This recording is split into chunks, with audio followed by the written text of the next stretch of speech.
Hey everyone, this week on the show we're talking about a crop that a lot of growers grow differently, and I'll be sharing you some of the insights about how we grow field tomatoes.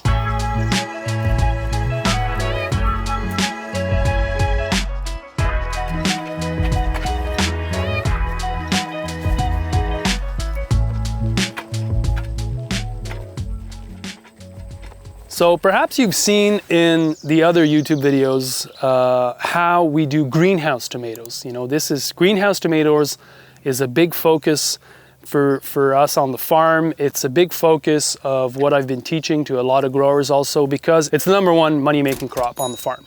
But field tomatoes also play an important part in the season because they're a lot cheaper to grow in terms of investment and in terms of time. And that's really the key factor here about the way we grow field tomatoes, that is we want to invest as little time as possible and put that time to do certain things that are really required and needed.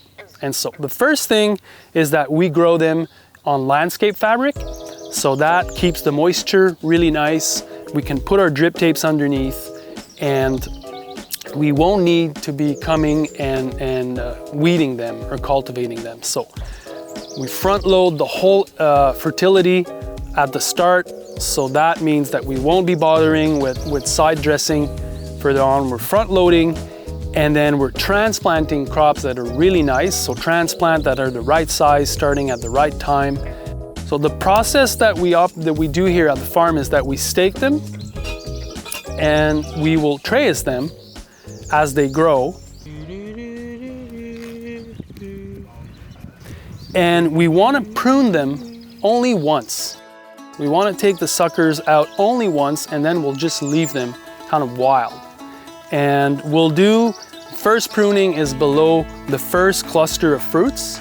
We'll take all the suckers out from underneath, and that's going to give the plant enough energy for it to kind of grow its plant and then not overload the plant with fruits. And then there's one last operation, is that about 5 weeks before either first frost or last market, or whenever we want to kind of stop the process, we'll take the heads out.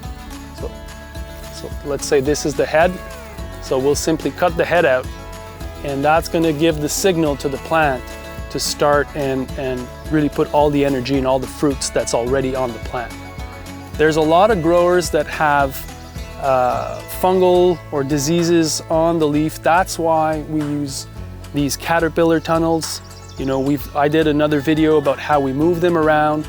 This is one reason why we have these caterpillar tunnels, is to move them on the nightshades for the summer. We leave pretty much everything open, but one of the things here is that the rain doesn't come directly on the leaves, and that's the #1 entry point for a lot of diseases, is when the leaves are moist for too long.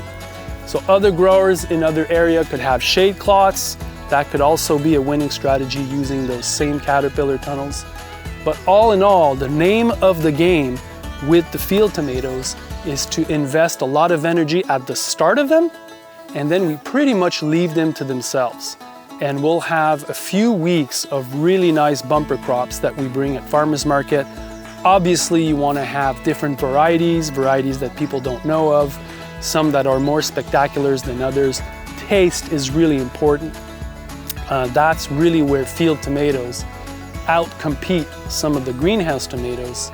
And for us, the trick is to have the field tomatoes kick in at a time where we'll have less greenhouse tomatoes. So all in all, low maintenance, high quality, but learning how to set them up is super important.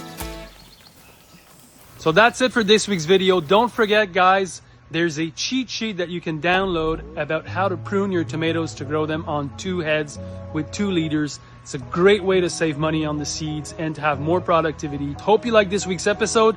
I'll see you next week. Don't forget to subscribe to the channel. It gives me the signal that you guys are into it and that I should keep posting what I have to offer. Hope you guys are well. JM out.